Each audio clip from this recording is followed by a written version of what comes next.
welcome to a very special episode of Cosmic Road today, where we are joined by the one and only legendary Daz Smith. Welcome to the show, Daz. Hi there. Yeah, it's great to be here. I've been enjoying watching your podcast every day on YouTube. Oh man, that means a lot to me. I really, that's cool. That's really cool. Daz Smith watches my show, guys. I'm starstruck. I'm starstruck. Daz, of course, is a famous remote viewer. He's with Future Forecasting Group, previously of Crypto Viewing and Farsight. I've been following him for years.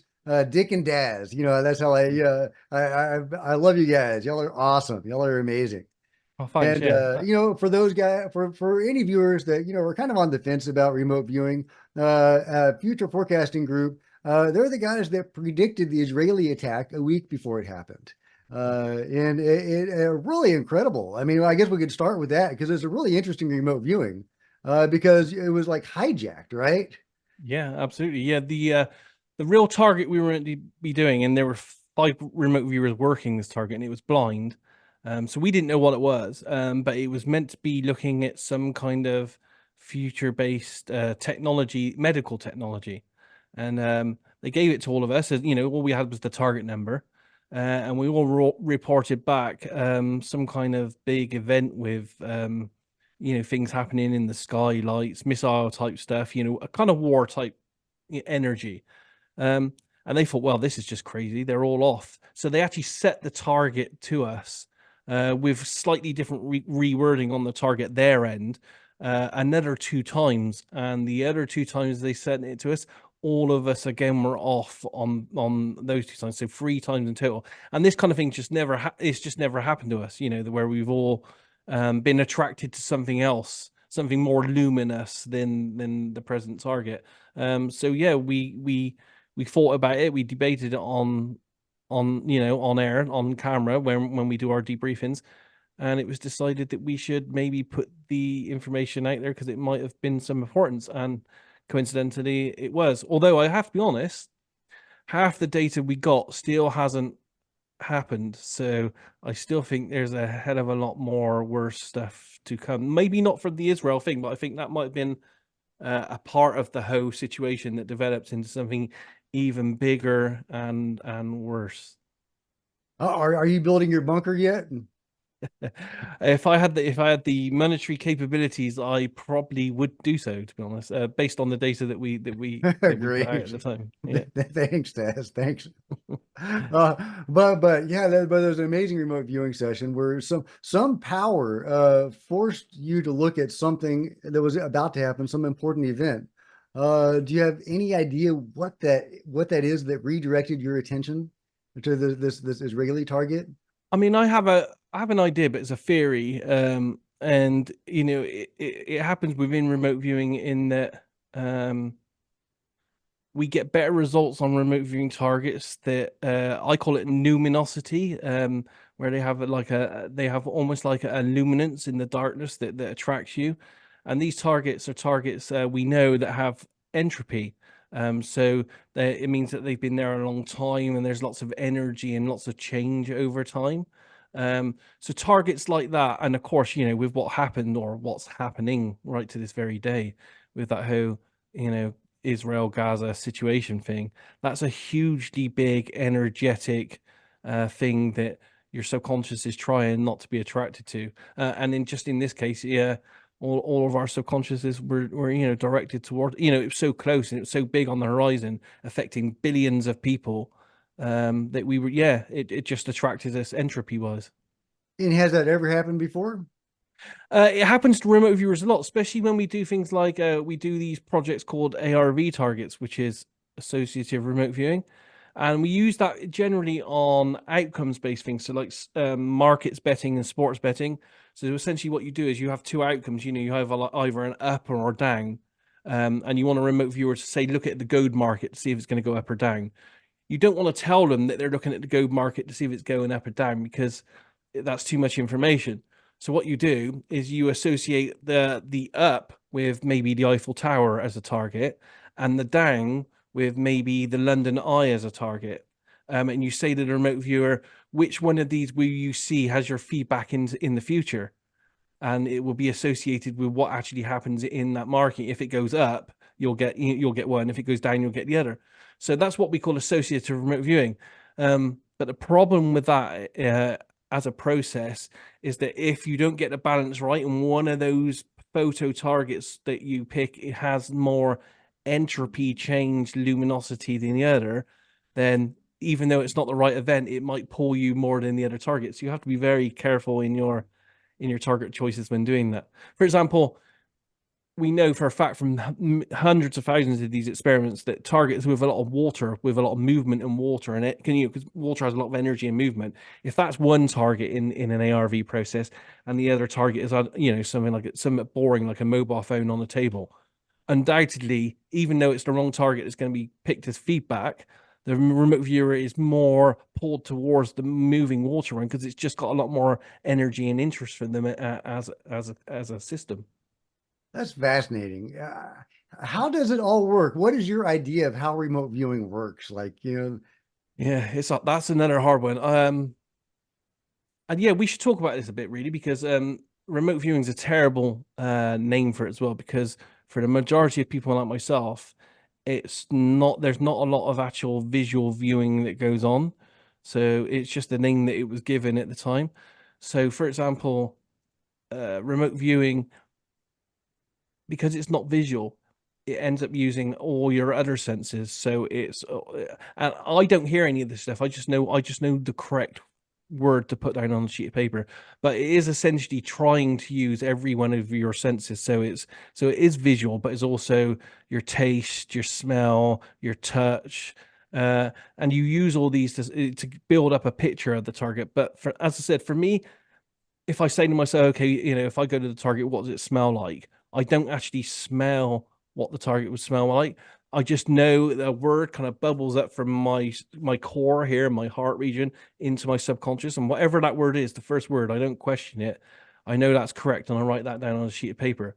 So if I ask, I probe myself, I say, okay, I'm at the target, what does it smell like? And I'd be like, oh, it smells dusty, smells sweaty, I can feel grains of sand in it. That's what I would write down, but I don't actually feel that. I just know that that would be the correct answers. But how does the process work?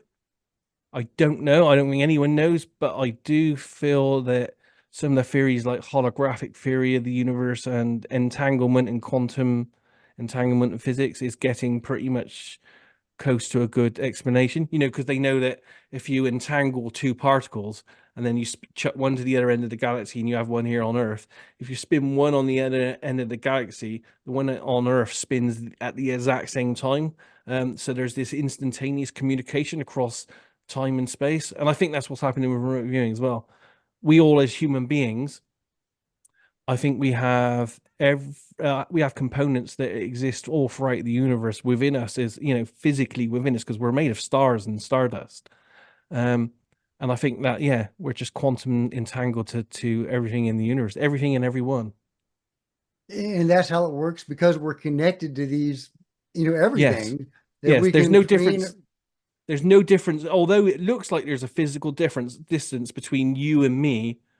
We are at some levels connected information wise, and we can chuck information instantaneously across to each other. See, with remote viewing, there's actually no evidence out there that a remote viewer ever goes to any remote viewing target site to get information. So it's Uh, not like an out of body experience, right? no, It, no, there's no evidence of that whatsoever. And my personal belief is that when I get information about, say, something like Mars or the pyramids of Giza or anything, I'm not going to Mars or the pyramids of Giza to get that information. The information about it exists everywhere in the universe and it exists already with me. So I'm just putting information that's within me somewhere. And I have to be honest, I liken it to um, the Force in the Star Wars films. And I truly believe some people call it the field. I like to call it the Force. I believe there is this underlying kind of like dark energy, entangled kind of force that flows through everything in the universe. And us as remote viewers, we just train ourselves over a period of time to listen to that better than most people listen to it. Well, a few years ago, I was an atheist. I didn't believe in any of this stuff. And then one of the steps on my journey was Reiki. I don't know if you've Yeah. ever experimented with Reiki, but it's the force. It's the energy. You can feel it. It's crazy. I don't know much about Reiki other than I can tell you that I run a group called Hellfire Group. I don't know if you've heard of that one. Yeah, yeah, And I've heard of Hellfire. Yeah. it's a group of remote viewers that I curated because they were, I find them online. They're the best of the best, and I organized them into a group, and we work mysteries targets. Um, and I can even show you this if you want, but literally the target we've just finished for the Hellfire group, and it hasn't been published yet, but I can show you my RV session on it if you like. Yeah, it'd be Is awesome, man. Yeah, if I Here, can share my let me make it so you can share if you want to, if yeah, you want to. yeah, Okay. you'll like this because because you brought up Reiki and it is a Reiki target. Oh, neat. So this is a Hellfire target. They haven't been published yet. All right, And let me just breaking exclusive. you are, yes. Bear with me a sec. I'm gonna make this a bigger window. Okay, so this was the target itself. I didn't know this at the time. All I had was the number there. But the Wow. target that the person set was this. So the viewer will describe the experience of Mikao Yusai, I don't know if I'm saying that right, as he first received or interacted with Reiki energy at the end of his 21-day fast on Karama, Japan in March 1922. And they That's an essentially amazing wanted me target. to describe the Reiki energy to include its function, purpose, and intelligence, describe the energy impact it had on the person, and what we can learn from the energy. So that's it there. And, there's a bit of background information there. So again, I was blind to this target. And I can show you the RV on this now. Let me make it a bit smaller, actually, so you can see it a bit easier. I can. So here's my initial going to the target. There's me writing the target number, and this is all admin stuff here at the top. Actually, bear with me a second. Let me get a better cursor on here for you to see it. That's better. So this is all, that's the target, sorry.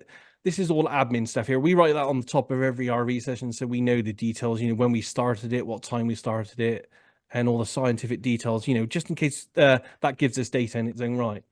So I started off here with my ideogram, and instantly this tells me, whoa, there's loads of energy. So I had a spiral energy and movement here, and it was from above.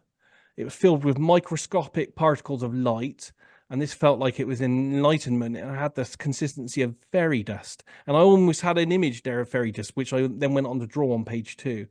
So this is what I saw was happening with the target, and here's my little man here below, and I That's could see amazing. this energy that moving downwards into this man. So I wrote here, it's a vertical shaft of iridescent white blue light and energy, and it descends and it's floating. Uh, in the middle here, in the energy itself, it has a vacuum or a gravity density field, which is different within the energy. And there are floating like dust particles within it as well. This is like a universal natural feel. It feels like it has love involved, but it also inspires him, and it's filled with creativity and add an angelic feel to it. That's beautiful, Daz. Do a bit more here. So I'm just drawing the energy coming down here, and it was direct, forceful movement. It was a crossing down. It was a fast, swift, decisive movement over distance and time. I'm just drawing my ideograms here, showing the energy movement again. There's land involved here because whenever I do a straight line like this, it shows me there's land. So the actual location was land. It was wide. It was outside. It was a natural with a vista. Bearing in mind he was in a cave doing this. It was a natural location with vegetation, a wide expanse, natural quiet landscape, and it felt like it was at night. And this felt like it was past a node and it was an event in the past. I actually had a weird word of destructive in here. I don't know what that would have been in this case. Hmm. So here's just the energy again coming down here. Um, I got here, it's got a chaotic end to it. So as it hits the bottom here, the energy, it has a chaotic end to it, which is like interference patterns and waves of energy. And it had a consistency like water, the way it had interference patterns. And then I felt like it was definitely giving off waves that were sonic or frequencies, and these radiated out from a core outwards, and it also had a hum to it, a reverb, almost like it was like a microwave type radiation. It was an exotic energy, pulsed like in waves of force and energy and sound. It pulsated with, and it was rhythmic and penetrating. And I wrote here, it was like bass. When you get like that bass feeling when you're in a room Yeah. and you can feel it within your body. That's what it Yeah. felt like. I had a strong feeling of physically impacting and penetrating the life's body, and it had like a nuclear energy feel. And this all feels very esoteric, very high energy or advanced energy, and energy manipulation. Levels of different energies being used. And there's just some, I'm just going to skip through some of this. So this is just some showing again some of the movement of the energy. But I did get, this is just some sensory data here. So auditory, touch, this is temperature, visuals, so colors, luminosity, contrast, a taste, smell, weird stuff that doesn't exist. So I knew that someone was above here, something weird was happening from above, watching this happen. Energies here as well. Then I got dimensions, then mass, density, space, and volume, and then how I feel good at the end. So this is just all a breakdown of some sensory data there.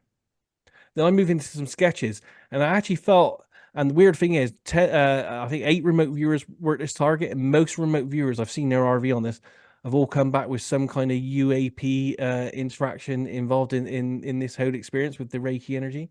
So this is what I was seeing above, an 8 foot tall vibrating energy kind of thing. And I also had these energy shifting angelic type non-physical life forms. They're tall, male and female. They're watching at a distance. They vibrate funny, which gave me the AOL or guessed that they were dead.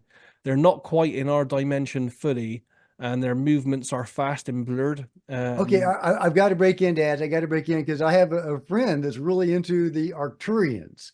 I Yeah, don't know, too much about the Arcturians. I know they're supposed to be blue and they're very elegant and higher dimensional beings.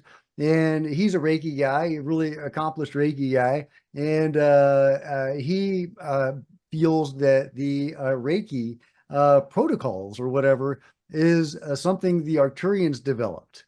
right. This force is Yeah, universal, but these certain protocols, that we use in Reiki, was yeah, developed by these beings, aliens, higher dimensional beings, yeah, whatever they are. yeah. That was his feeling. I mean, I didn't want to interrupt, but that seemed to go with it. So I Yeah, wanted. no, I would say that not just from my data, but from all the other data, and it will be out soon as well for people to see all this live. I would say that that's probably supported quite well within the remote viewing data. Fascinating, So yeah, I had these fascinating. life forms, and 3 primary shadow-like life forms. 2 were male, 1 were female. They look cloaked, like wearing shawls or long flowing tendrils of energy, and they had energy vibrations that feels like it emanates from them. They're very dark gray, shadow-like, and pulsating. And they were reaching out with something as well. And they had an ancient feel about them, and I have words like Denzians and ring wraiths with this as well. They had that kind of feeling. I don't So want any yeah, ring wraiths involved. I just think they had that kind of like etheric, kind of weird, kind of Uh, yeah, yeah, yeah, feeling about them. And this felt, they felt very old school, esoteric, and they were doing lots of manipulation as well. So it was like old school magic feel with esoteric arts, but this was also very advanced sound vibration, waves, energy, and frequencies, something to do with harmonics and sonics. And this was definitely a past event. And then I had this weird kind of imagery of some kind of flower of life, kind of auric kind of symbol, a bit like a chakra, an Indian kind of sketch of a chakra. So something there was going on with that as well. So I finished that one, and then I went back in, and again, here's me describing the beautiful energy. sketches, by the way. I've worked quite a lot on my sketches. I'm quite well known for doing detailed sketches in RV because my normal day-to-day life is a graphic designer. So that Okay, kind of okay, yeah, helps. makes sense, makes sense. I would hang that on my wall, Daz. I mean, that's awesome. Oh, thank you. Yeah. So you can see here, effervescent energy, microscopic particles in motion, bouncing, buzzing, rotating. It's a wave-like energy, which is exotic, and it's moving downwards here. And then I tried to describe the density inside the cone of energy. I said it's different here. It's lighter or non-existent. There feels like a gravity distortion, like it's being displaced, moved, or squeezed sideways. Felt like the gravity was being pushed each way here. And this felt artificially created. There may be a movement connection to this, a levitating effect. And this feels like a communication wave. Esoteric because it's hard for me to fully understand. And then I got here about how the energy itself, so it affects the life spiritually by changing and enhancing him at DNA level. It's like the body soaks up particles like a light shower, and this is mind altering, but not. This is not the primary function. It's actually technology, which is movement of communication and interaction. And I wrote here, it feels like space, time, and gravity dimensions are all being manipulated at the same time. And there's the man there. So it's like a purposeful interaction, and it's all to do with study, approach, and it has a direct influence. It's all about changing him over time. So it's going to be generational changes. And I also had, a feeling here that he might have been, some kind of abductee kind of event type thing going on here. And there's my last thing here. I just had like this energy coming down, and this life form kind of like bathing in all this high oscillating vibrations and stuff. And that's pretty much where I finish it. But I thought it'd be interesting to show you that, because you did talk about Reiki, and I Yeah, literally yeah. that's just happened. No, that's fascinating, Daz. I love it. That's amazing. You were getting him, channeling this energy, or whatever beings, whatever was going on. Somebody was Yeah. beaming him with this energy, and even changing him on a DNA level. Yep, yep.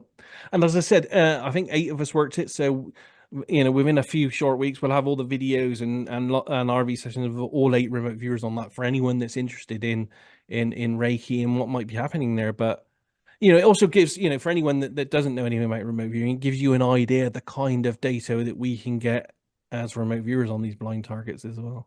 That's fascinating. And I love that, with Hellfire and with the future forecasting, you have a team of great remote viewers. And when you're able to see the corroborations between different people's viewings, Yeah, that's solid. I mean, that's just great. I mean, yeah. yeah. It's always best to work in a team. Yeah, because it's a skills based art. Any like anything you do, playing the guitar, dancing, martial arts, a sport even. It's like learning any of those kind of skills. And we have to be honest. On the odd occasion, things just aren't right for you. You've got stresses in your life. You're feeling ill. Geomagnetic storms. It could be anything, but you might be having a bad day. So if you're working in a team, if one of you is having a bad day, usually the other 4 or 5 people might be able to pick up and fill in the blanks that you might not be able to do on that one occasion. So working in a team is definitely the best way, going ahead with Okay, this. so we were talking about, like esoteric stuff, right? Energies and other dimensions, possibly. What is your idea? I mean, you have a greater insight into this than I do.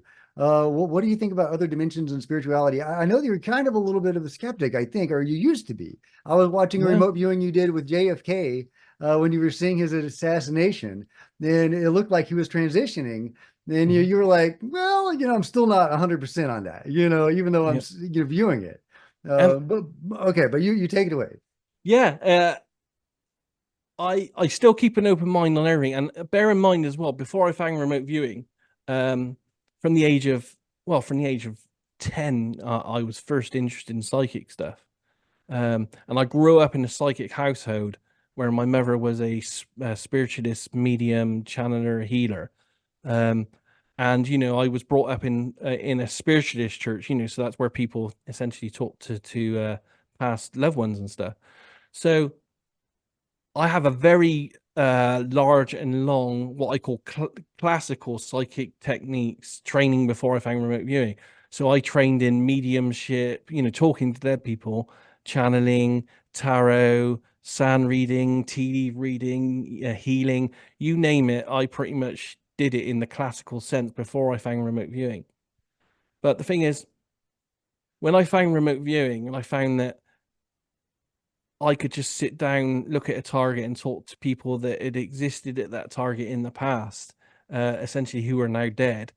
It made me start to question, okay, maybe that's just what people mediums are doing. They're just doing the same thing as me. They think they're talking to a dead person, but they're not. They're just accessing the same information that I'm accessing. So I'm not, I am skeptical on it. I don't know. I haven't seen enough solid evidence yet, even though I've actually experienced seeing and talking to possibly dead people. I still haven't seen enough to fully 110% determine where I lie on that.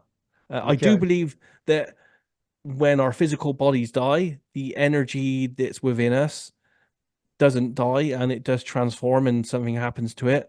I don't know exactly what that is. I'd be lying if I said if I knew exactly what that is, but I do believe that the universe seems to be so intricately created that it wouldn't waste something like that.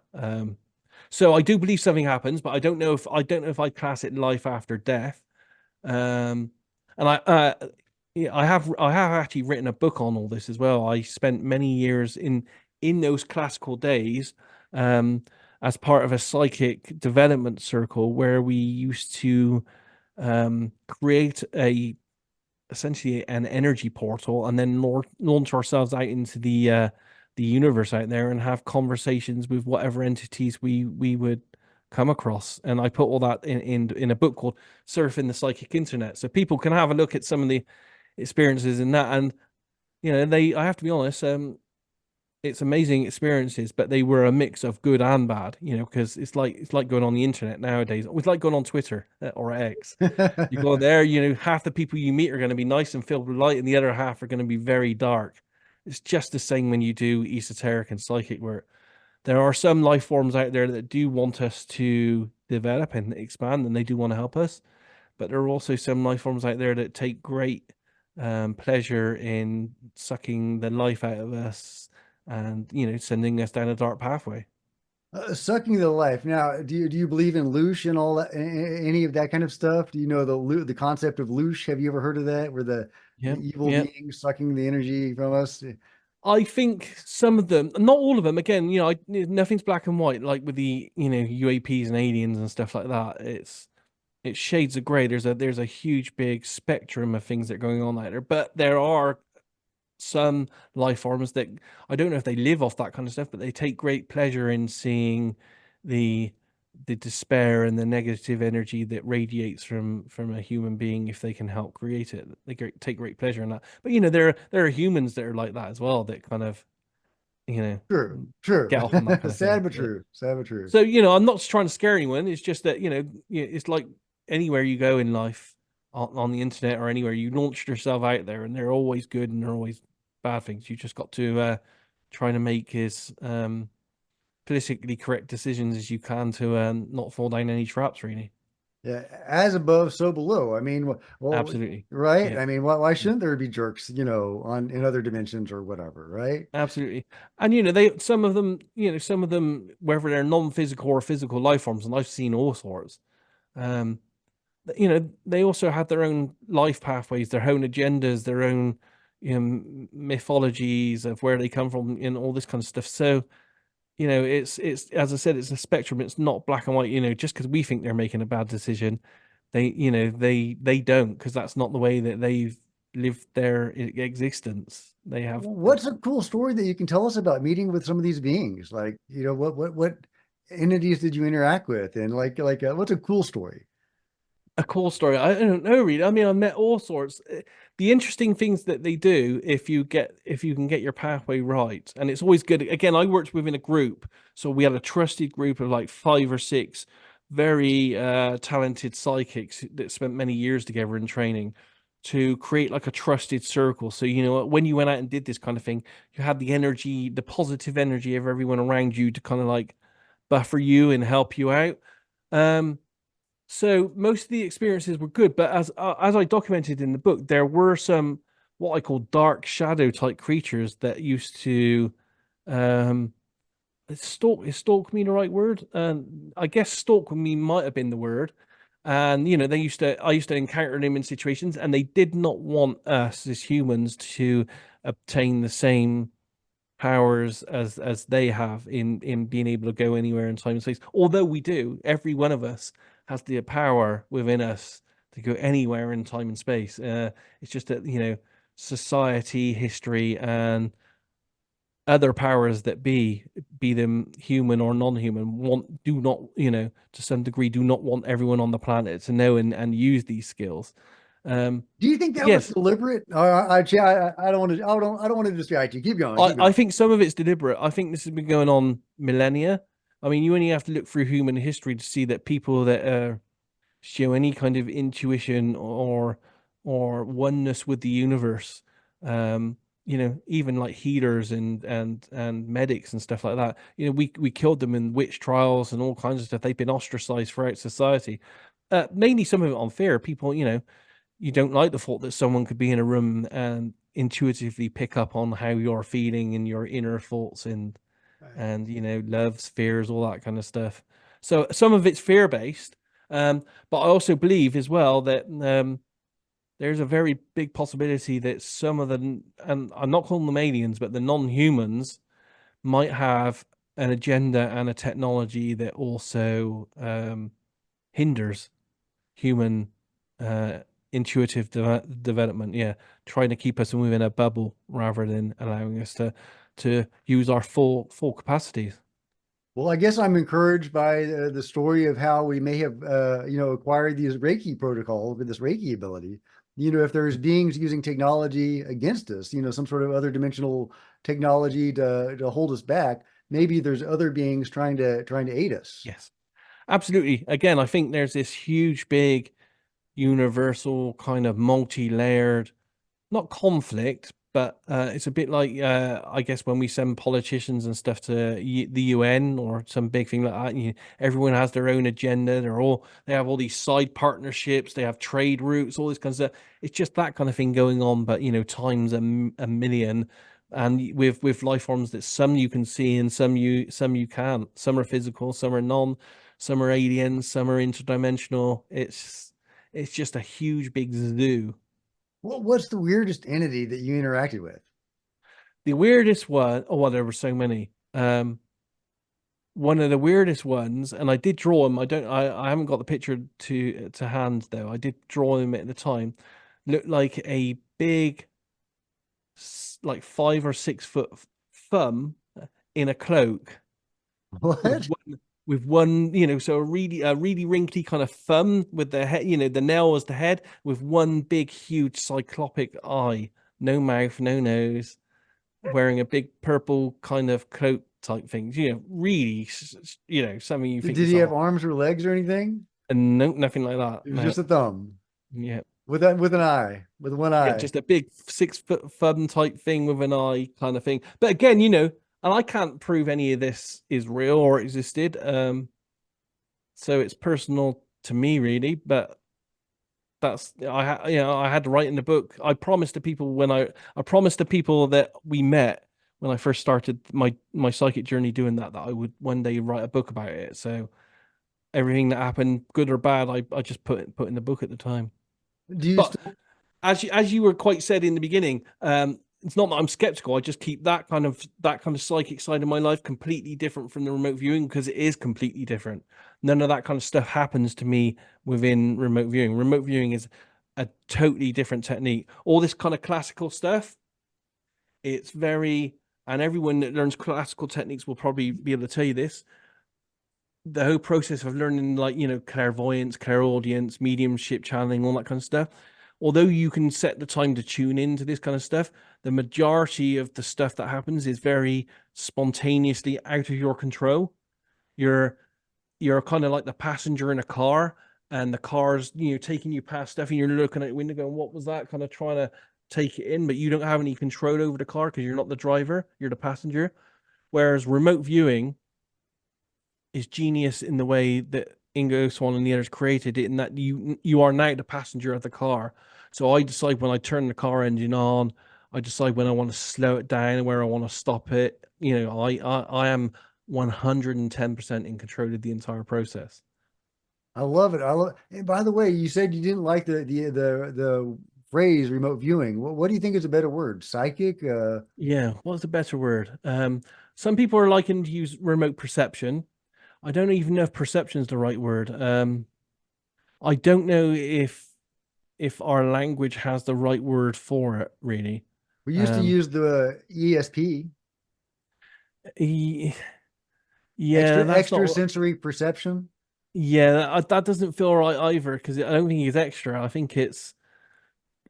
I don't know. It's I not don't extra know. because we all have these abilities. If we could We only, all have it. It's not an extra one, and it's an underlying but underused ability that's been kept back from people for, as I said, for millennia. And we we know from multiple books that are out there, this kind of stuff works. There's hundreds of thousands, well, there's actually millions of trials now of remote viewing alone. But we even have books from like CEOs that say, they got where they got in their businesses because they followed their gut feeling. And that's all I'm doing as a remote viewer. As I said, I don't go out to any targets.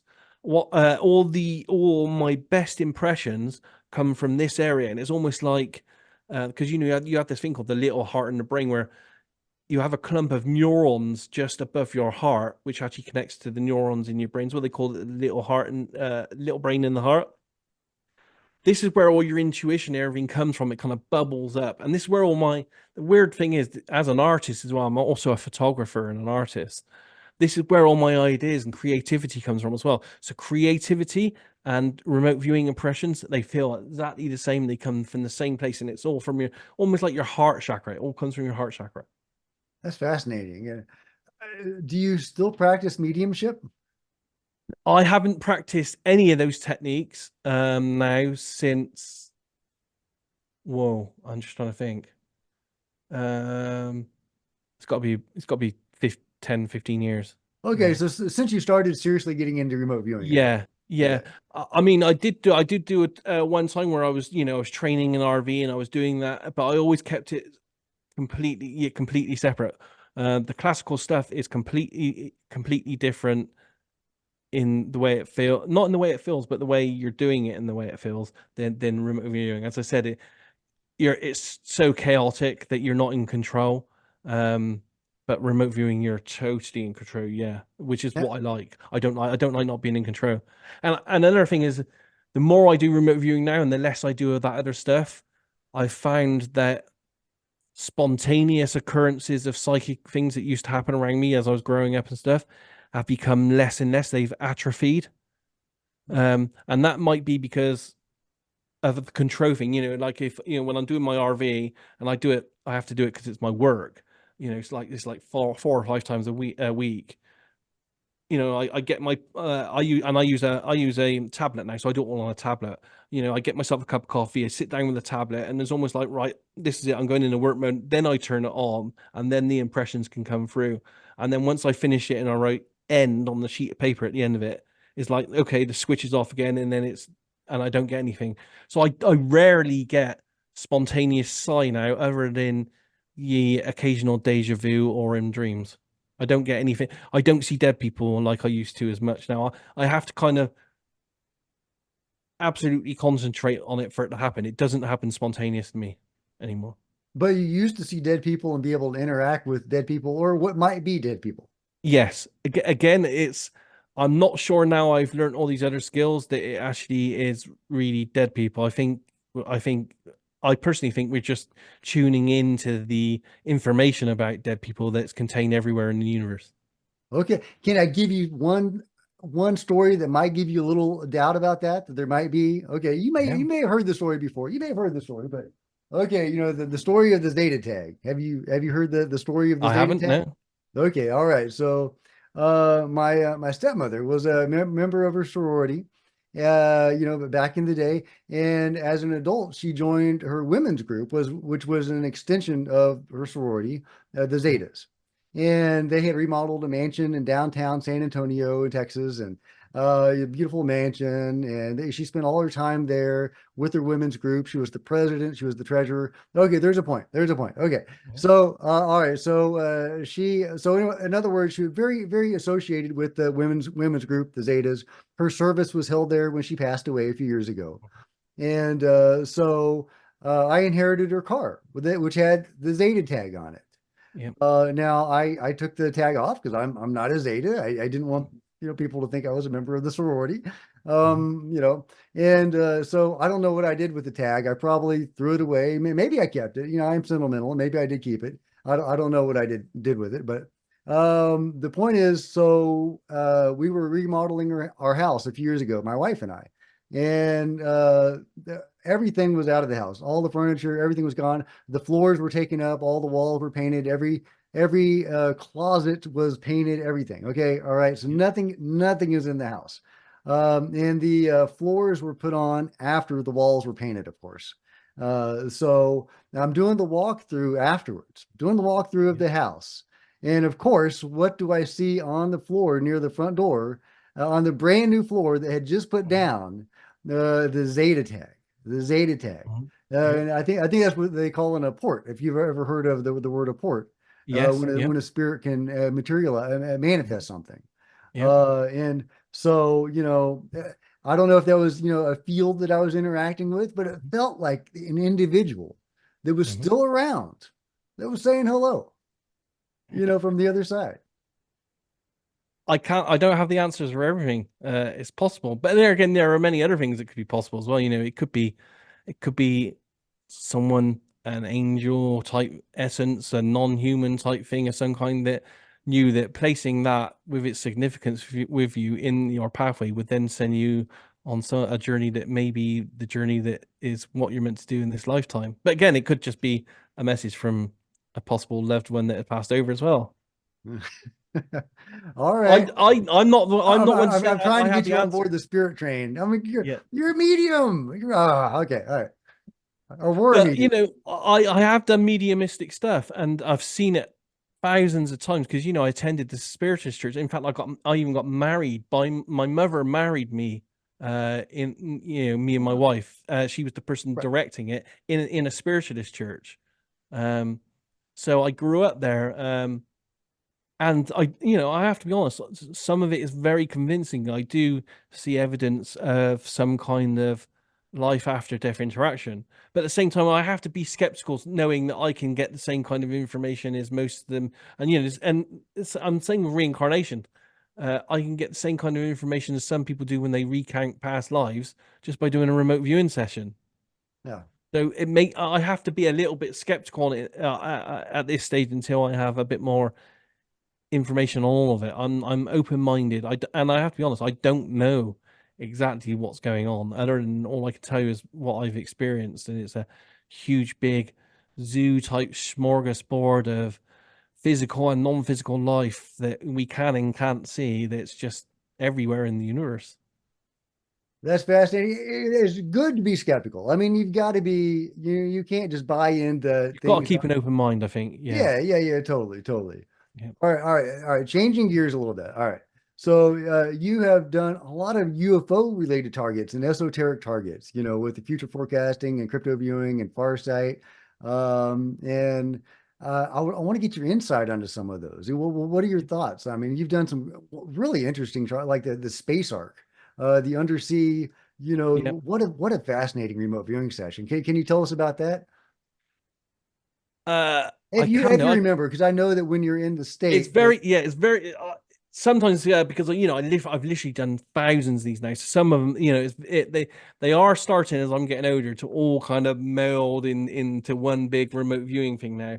Um, the most impacting one though, I think for me personally was two actually, and I had to wait 26 years for someone to target me with Roswell because I read about Roswell almost my entire it life. took 26 years. Yep. I wait. I had to wait years for someone to give me Roswell, and it's ridiculous. Because as remote viewers, we can't self-target. Because you Right. can't know anything about a target. So literally, I'm there thinking for years, thinking, oh, is someone one day going to give me Roswell or Area 51 to look at? And it was Courtney that eventually did that for the Farsight group. So for me personally, those two are well, there's probably three. Those two and Phoenix Lights are probably the three best that I've looked at. Um, but there are a couple that I haven't been tasked at that I've tasked other people to look at them, but I haven't looked at them myself. And the main one for that would be the 1980 December 1980 Rendlesham Forest UFO event here in the Oh, well, UK. I didn't see that one. What was your take on Rendlesham Forest? Well, the remote viewers that I haven't worked it myself, you see, because no one's given it to me. Okay, right, I'm right. waiting for that, but I did set some other remote viewers to look at it, Was this a and they did. Hellfire target? No, this was a training group I trained way back in 1998. Yeah.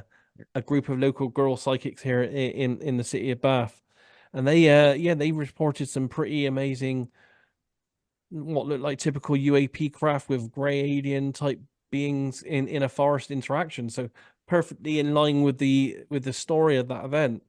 that's one that I wish that someone will set me one day. Again, it has to be blind, so I don't know anything about it.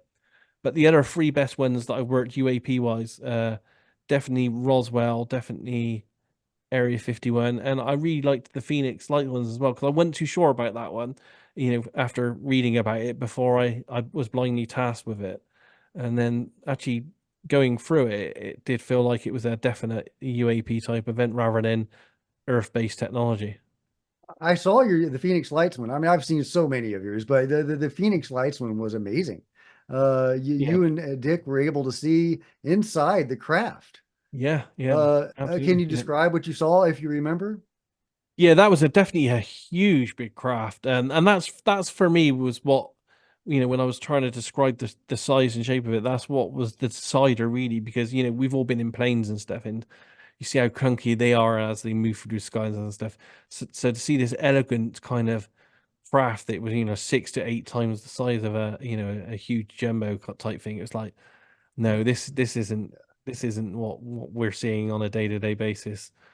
And yeah, and it was the elegance, but it's like the combination of all these kind of things as well, and you're on Twitter like I am, and we see all the conflicts that are happening on UFO Twitter all the time, I try and not to get involved.